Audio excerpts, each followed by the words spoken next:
Hello students, इस video में हम लोग aldehydes, ketones and carboxylic acids का इन टेक्स्ट क्वेश्चन 12.8 डिस्कस करेंगे। क्वेश्चन में हमारे पास कुछ पेयर्स ऑफ कंपाउंड्स हैं। इन पेयर्स में से हमें ये बताना है कि किस कंपाउंड का एसिडिक नेचर ज़्यादा है, कौन सा हमारा कंपाउंड स्ट्रॉन्गर एसिड है। तो अगर हम इन कंपाउंड्स को केयरफुली ऑब्जर्व करते हैं तो सभी में हम ये देख पाएंगे कि COOH आ रहा है, COOH। और COOH जो है हमारा कार्बोक्सिलिक एसिड होता है, मतलब ये हमारे सारे ही कार्बोक्सिलिक एसिड है। और इन कार्बोक्सिलिक एसिड्स में डिफरेंट टाइप्स ऑफ हमारे पास ग्रुप्स लगे हैं, किसी में CH3 है, किसी में F आ रहा है, किसी में Cl आ रहा है।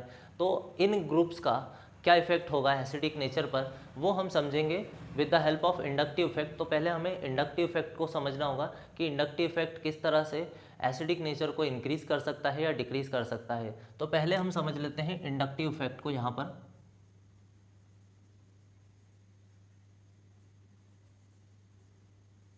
हमारा जो इंडक्टिव इफेक्ट है ये टू टाइप का होता है। फर्स्ट होता है plus I effect, plus I effect, और सेकंड होता है माइनस आई इफेक्ट। तो पहले हम बात कर लेते हैं प्लस आई इफेक्ट पर। प्लस आई इफेक्ट कौन सा ग्रुप शो करते हैं? प्लस आई इफेक्ट आपके शो करते हैं electron donating group. Electron donating group ऐसे ग्रुप जो इलेक्ट्रॉन अपने से दूर करते हैं या दूर शिफ्ट करते हैं, या यूँ बोलें इलेक्ट्रॉन डोनेट करते हैं। ऐसे ग्रुप्स कौन से होते हैं? तो इनमें सबसे पहले आ जाता है अल्काइल ग्रुप। अल्काइल की बात आप लेना चाहें तो इसमें ले सकते हैं अमाइन ग्रुप, और ले सकते हैं प्राइमरी अमाइन, सेकेंडरी अमाइन। ये सारे जो हैं हमारे इलेक्ट्रॉन डोनेटिंग ग्रुप होते हैं, इलेक्ट्रॉन अपने से दूर शिफ्ट करते हैं। अब इन ग्रुप्स का एसिडिक नेचर पर क्या इफेक्ट होता है वो हम समझ लेते हैं। मान लेते हैं हमारे पास में एक कार्बोक्सिलिक ग्रुप लगा हुआ है। कार्बोक्सिलिक ग्रुप का जो फॉर्मूला है आपको पता है, COOH है। तो उसका स्ट्रक्चर ऐसा होता है, C double bond O single bond H। और इस तरफ हम मान लेते हैं कि कोई इलेक्ट्रॉन डोनेटिंग ग्रुप लगा है, मान लेते हैं अल्काइल ग्रुप लगा है। अब अल्काइल ग्रुप कौन सा हो सकता है? जनरली मिथाइल और इथाइल हमारे अल्काइल ग्रुप होते हैं, और चाहे तो हम प्रोपाइल भी ले सकते हैं। तो ये जो ग्रुप हैं इस टाइप के, ये हमारे अल्काइल ग्रुप होते हैं, CH3, C2H5, और भी चाहे तो हम इनमें ब्रांचिंग भी कर सकते हैं। तो ये हमारे जनरली अल्काइल ग्रुप होते हैं। ये अल्काइल ग्रुप की टेंडेंसी क्या होती है? अपने से इलेक्ट्रॉन को दूर शिफ्ट करते हैं, इलेक्ट्रॉन डोनेट करते हैं। अब बात करते हैं कि एसिडिक नेचर इससे किस तरह से प्रभावित होगा, तो उस चीज़ को हम यहाँ पे डिस्कस करते हैं।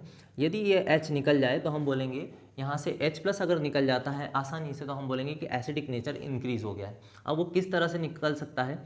अगर इस ऑक्सीजन पर इलेक्ट्रॉन की कमी हो जाए तो वो अपनी कमी को पूरा करने के लिए इन इलेक्ट्रॉन को अपनी तरफ शिफ्ट करेगा और ये H+ आसानी से निकल जाएगा। तो ये एक ऐसा ग्रुप है जो इस ऑक्सीजन पर इलेक्ट्रॉन की डेंसिटी को इंक्रीज करेगा, यानी कि इलेक्ट्रॉन डेंसिटी इंक्रीज होगी। और एक बात आप ये भी जानते हैं कि ऑक्सीजन की इलेक्ट्रोनेगेटिविटी ज़्यादा होती है एज़ कम्पेयर टू हाइड्रोजन। तो इस पर, क्योंकि इलेक्ट्रॉन अपनी तरफ शिफ्ट कर रहा है ऑक्सीजन, तो इस पर पार्शियल नेगेटिव होता है और इस पर पार्शियल पॉजिटिव होता है। अब ये क्या कर रहा है आर ग्रुप? ये आर ग्रुप इलेक्ट्रॉन्स अपने से दूर शिफ्ट कर रहा है, क्योंकि ये इलेक्ट्रॉन डोनेटिंग ग्रुप है। अब इलेक्ट्रॉन डोनेटिंग ग्रुप क्या करेगा? हम इसे वापस OH बॉन्ड में बदल लें। ये इलेक्ट्रॉन को अपने से दूर शिफ्ट करेगा और इस ऑक्सीजन पर इलेक्ट्रॉन की डेंसिटी बढ़ते जाएगी, और यहाँ पर नेगेटिव चार्ज का मैग्नीट्यूड बढ़ जाएगा। और जब नेगेटिव चार्ज का मैग्नीट्यूड बढ़ेगा, या यूँ बोलें कि इलेक्ट्रॉन डेंसिटी इस पर बढ़ जाएगी, तो यहाँ से H+ का निकलना मुश्किल हो जाएगा, क्योंकि उनके बीच में एक अट्रैक्शन डेवलप होगा जो इस H+ को निकलने नहीं देगा। तो हम बोल सकते हैं कि प्लस आई इफेक्ट अगर शो हो रहा है, यदि हमारे पास इलेक्ट्रॉन डोनेटिंग ग्रुप लगे हैं, तो वो एसिडिक नेचर को कम करते हैं, एसिडिक नेचर को डिक्रीज करते हैं। तो हम ऐसा बोल सकते हैं कि प्लस आई इफेक्ट जब भी शो होगा तो हम बोलेंगे कि एसिडिक नेचर हमारा डिक्रीज होगा वहाँ पर। ठीक है, तो आपको ये याद रखना है कि अगर प्लस आई इफेक्ट शो हो रहा होगा तो आपका जो एसिडिक नेचर है वो डिक्रीज करेगा। अब चलते हैं माइनस आई इफेक्ट पर। और माइनस आई इफेक्ट कौन से ग्रुप शो करते हैं? तो जैसा कि ये बताया मैंने, इलेक्ट्रॉन डोनेटिंग ग्रुप जो है प्लस आई शो करते हैं, उसी तरह से इलेक्ट्रॉन विड्रॉइंग ग्रुप जो इलेक्ट्रॉन निकालेंगे, EWG इलेक्ट्रॉन विड्रॉइंग ग्रुप, ये हमारा माइनस आई इफेक्ट शो करते हैं, इलेक्ट्रॉन को अपनी तरफ शिफ्ट करते हैं और इलेक्ट्रॉन विड्रॉ करते हैं। तो ऐसे ग्रुप कौन कौन से होते हैं? उसमें सबसे पहले तो हम रख सकते हैं कार्बोक्सिलिक एसिड को ही। कार्बोक्सिलिक एसिड ग्रुप जो है हमारा इलेक्ट्रॉन विड्रॉइंग ग्रुप है। नाइट्रो ग्रुप जो होता है हमारा NO2, ये भी हमारा इलेक्ट्रॉन विड्रॉ करता है। साइनाइड ग्रुप है, वो भी हमारा इलेक्ट्रॉन विड्रॉ करता है। और इसमें हम हेलोजेंस को भी रख सकते हैं, हेलोजेंस भी हमारे इलेक्ट्रॉन विड्रॉइंग होते हैं। तो ये जो है हमारे जनरली -I इफेक्ट शो करते हैं। अब बात करते हैं किस तरह से एसिडिक नेचर को इंक्रीज करते हैं, क्योंकि इन्होंने तो डिक्रीज किया, तो ये वाले जो ग्रुप हैं ये एसिडिक नेचर को इंक्रीज ही करेंगे। और किस तरह से करेंगे वो हम समझ लेते हैं। मान लेते हैं हमारे पास कार्बोक्सिलिक एसिड ग्रुप लगा हुआ है, COO सिंगल बॉन्ड H, और इस पर हमने एक ऐसा ग्रुप लगा दिया है जो इलेक्ट्रॉन को विड्रॉ करता है। तो हम इनमें से कोई एक ले लेते हैं, हेलोजन ले लेते हैं, क्योंकि ये ग्रुप तो हमने यहाँ ले लिया है। तो हम यहाँ से लेते हैं एक ग्रुप, तो ये H+ को किस तरह से निकलना आसान बनाएगा वो हम समझेंगे। मान लेते हैं हमारे पास हेलोजन लगा हुआ है, और इस हेलोजन की टेंडेंसी क्या है, ये इलेक्ट्रॉन को अपनी तरफ शिफ्ट करता है, क्योंकि ये इलेक्ट्रॉन विड्रॉइंग ग्रुप है। तो अगर ये इलेक्ट्रॉन को अपनी तरफ शिफ्ट करेगा तो इस पर जो नेगेटिव चार्ज था उसका जो मैग्नीट्यूड है वो कम होगा, यानी हम ये बोल सकते हैं कि ऑक्सीजन की इलेक्ट्रॉन डेंसिटी कम होगी। और अब इस पे इलेक्ट्रॉन डेंसिटी कम होगी तो ये इलेक्ट्रॉन डेंसिटी बढ़ाने की कोशिश फिर से करेगा, और फिर से करेगा तो वो इलेक्ट्रॉन यहाँ से लेगा, ये वाले इलेक्ट्रॉन, और अगर ये वाले इलेक्ट्रॉन इस पर शिफ्ट होने लग गए तो यहाँ से H+ आसानी से निकल जाएगा। तो यहाँ से H+ निकलना बहुत आसानी से फिजिबल हो जाता है, और एसिडिक नेचर बढ़ जाता है, क्योंकि ये वाला जो ग्रुप है इलेक्ट्रॉन अपनी तरफ खींच रहा है, और ये ऑक्सीजन इलेक्ट्रॉन डेफिशिएंट होता जाता है, इस पर इलेक्ट्रॉन की कमी होती जाती है, और ये अपनी इलेक्ट्रॉन की कमी को पूरा करने के लिए इस H से इलेक्ट्रॉन ले लेता है, और जब इससे इलेक्ट्रॉन ले लेगा तो ये H+ के फॉर्म में आसानी से बाहर हो जाएगा। तो हम ऐसा बोल सकते हैं कि -I इफेक्ट जब भी शो होगा तो हमारा जो एसिडिक नेचर है, एसिडिक नेचर इंक्रीज हो जाता है, एसिडिक नेचर इंक्रीज हो जाता है। बस अब आप इस क्वेश्चन को बहुत ही आसानी से कर सकते हैं। बस एक बात का और ध्यान रखना है आपको कि अगर हम हेलोजेंस के केस में बात कर रहे हैं तो सबसे ज़्यादा -I इफेक्ट शो करेगा आपका F-, उससे कम करेगा Cl-, उससे कम Br-, और उससे कम I-। तो अगर हम इन दोनों को कंपेयर करते हैं तो ये ज़्यादा -I शो करेगा, और जिसमें F- लगा होगा वो ज़्यादा एसिडिक नेचर शो करेगा। तो आ जाते हैं हम क्वेश्चंस पर।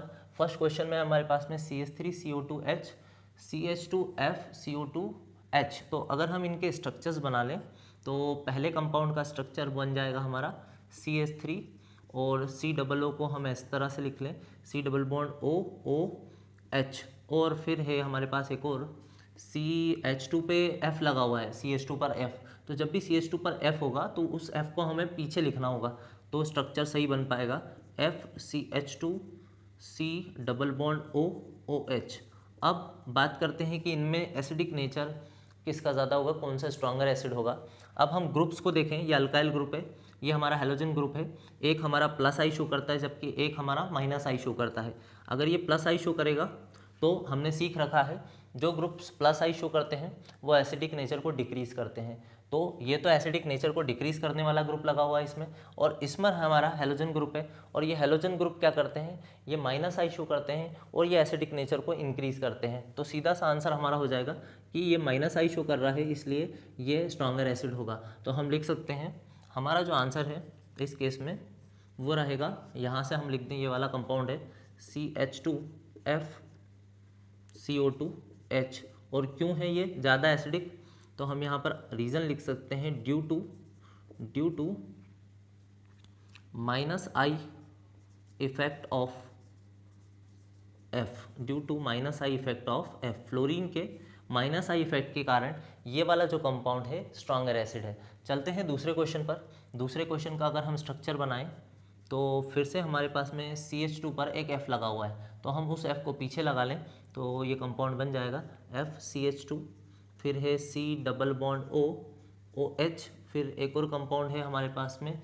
इसी तरह से Cl को भी अगर हम पीछे लगा लें तो स्ट्रक्चर आसानी से बन जाएगा CH2 C+OOH।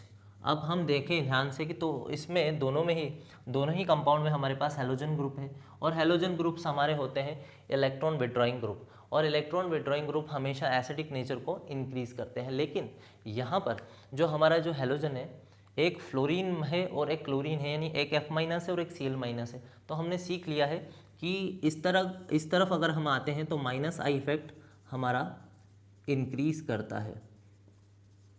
तो ज़्यादा -I कौन शो करेगा, F- ज़्यादा -I शो करेगा, और ये ज़्यादा -I शो करेगा तो ये इलेक्ट्रॉन डेफिशिएंट होगा, और यहाँ से बहुत आसानी से H+ निकल जाएगा कंपैरेटिवली किसके, इस Cl- के। ये भी हमारा इलेक्ट्रॉन विड्रॉइंग ग्रुप है, लेकिन माइनस आई इफेक्ट ज़्यादा ये शो करेगा इसके कंपैरिजन में। तो हम आसानी से इसका आंसर लिख सकते हैं कि ये वाला जो है हमारा स्ट्रॉन्गर एसिड है। तो इसके लिए हम ऊपर से आंसर लिख दें देख करके, CH2FCO2H, CH2FCO2H ये हमारा स्ट्रॉन्गर एसिड होगा। क्या रीज़न रहेगा यहाँ पर? Due to stronger minus I effect of F minus than Cl minus. चलते हैं थर्ड पार्ट पर। थर्ड पार्ट में हमारे पास है, इसका स्ट्रक्चर हम बना लेते हैं। स्ट्रक्चर बन जाएगा, हमारे पास में है CH2 और फिर F आ रहा है, तो हम इस F को पीछे ले लें, F फिर आएगा CH2, फिर से है हमारे पास CH2 दो बार, फिर है COOH, तो इस तरह से ले लें, C double bond O single bond H, या हम चाहें तो इसको कंडेंस फॉर्म में ही रहने दें OH। फिर नेक्स्ट कंपाउंड हमारा है इसी में CH3CH और फिर आ रहा है CH2 C double bond OH। तो अब हम ध्यान से देखें तो इसमें हमारे पास है एक F और यहाँ पर भी F है, दोनों ही हमारे हेलोजन हैं और हेलोजन हमारे होते हैं इलेक्ट्रॉन विड्रॉइंग ग्रुप। तो जैसा हमने समझा है electron withdrawing group acidic nature को इंक्रीज करते हैं, लेकिन यहाँ पर आप ध्यान से देखें तो जो F की जो पोजीशन है इसमें वो कौन से कार्बन पर आ रही है? 1 2 3 4th कार्बन पर। अब यहाँ पर ध्यान देने वाली बात ये भी है कि जो इंडक्टिव इफेक्ट है उसका इफेक्ट डिक्रीज होते जाता है विद द डिस्टेंस। जैसे जैसे डिस्टेंस बढ़ेगी तो जो इंडक्टिव इफेक्ट का जो इफेक्ट है वो कम होते जाएगा। तो अगर हम ध्यान से देखें तो ये आ रहा है 1 2 3 4th कार्बन पर ये वाला फ्लोरीन, जबकि ये वाला जो फ्लोरीन है ये कौन से कार्बन पे है? 1 2 3, मतलब ये पास आ रहा है, तो ये एसिडिक नेचर को इंक्रीज ज़्यादा करेगा इसके कंपैरिजन में। तो हम बोल सकते हैं कि ये वाला जो हमारा कंपाउंड है वो ज़्यादा एसिडिक होगा, क्योंकि इंडक्टिव इफेक्ट डिस्टेंस बढ़ने के साथ साथ कम होते जाता है। तो हमारा आंसर हो जाएगा इस क्वेश्चन के लिए सेकंड वाला कंपाउंड, यानी CH3 CH CH2 CO2H। सही लिखा है हमने, CH3 CH2 CO2H। क्यों रहेगा ये ज़्यादा एसिडिक?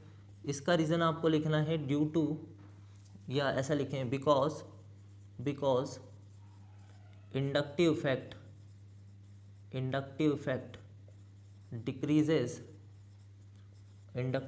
Decreases with distance.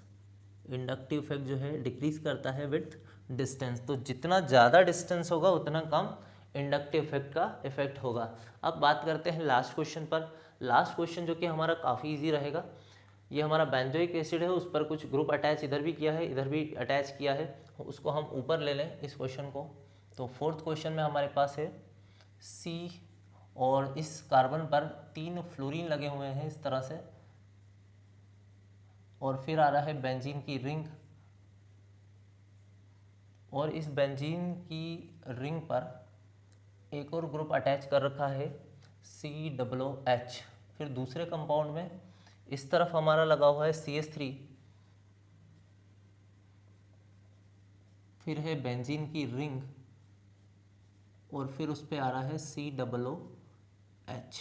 तो अगर आप ध्यान से देखें तो फ्लोरीन हमारे पास 3 आ रहे हैं, और अगर हेलोजेंस की बात करें तो हेलोजेंस के केस में हमने सीख लिया है कि वो हमारे होते हैं इलेक्ट्रॉन विड्रॉइंग ग्रुप, और electron withdrawing group acidic nature को हमेशा इंक्रीज करते हैं। तो मतलब इसमें जो ग्रुप्स लगे हैं ये हमारे -I शो करेंगे, ये भी -I, ये भी -I और ये भी -I। यहाँ पर तो 3 फ्लोरीन हमारे पास में है, 3 हैलोजन से जो इलेक्ट्रॉन विड्रॉ करेंगे और इस H+ का निकलना आसान बना देंगे। जबकि यहाँ पर जो हमारा CH3 है ये इलेक्ट्रॉन डोनेटिंग ग्रुप है, जो यहाँ पर इलेक्ट्रॉन डेंसिटी को इंक्रीज करेगा ऑक्सीजन पर, और H+ को निकलने में डिफ़िकल्टी यहाँ पर क्रिएट करेगा। तो हम बोल सकते हैं कि ये वाला जो हमारा कंपाउंड है ये ज़्यादा एसिडिक है, बिकॉज इसमें फ्लोरीन लगे हैं, 3 फ्लोरीन यहाँ पर आ रहे हैं, 3 हैलोजेंस ग्रुप लगे हैं, जो कि हमारा -I इफेक्ट शो करते हैं और जो कि एसिडिक नेचर को इंक्रीज करता है। तो हम लिख सकते हैं इसका आंसर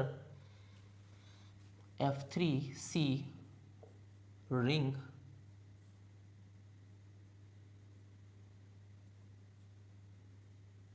और इस रिंग पर हम ले लेते हैं COOH। ये कंपाउंड हमारा ज़्यादा एसिडिक होगा क्योंकि यहाँ पर लिखना पड़ेगा इसका रीज़न, बिकॉज F माइनस या F shows minus I effect. तो ये रीज़न आप लिख करके इस क्वेश्चन को एंड कर सकते हैं। और आई होप ये क्वेश्चन अब आपको पूरी तरह से क्लियर हो पाया होगा कि एसिडिक नेचर किस तरह से इस इंडक्टिव इफेक्ट पर डिपेंड करता है। तो मिलते हैं अब नेक्स्ट क्वेश्चन में।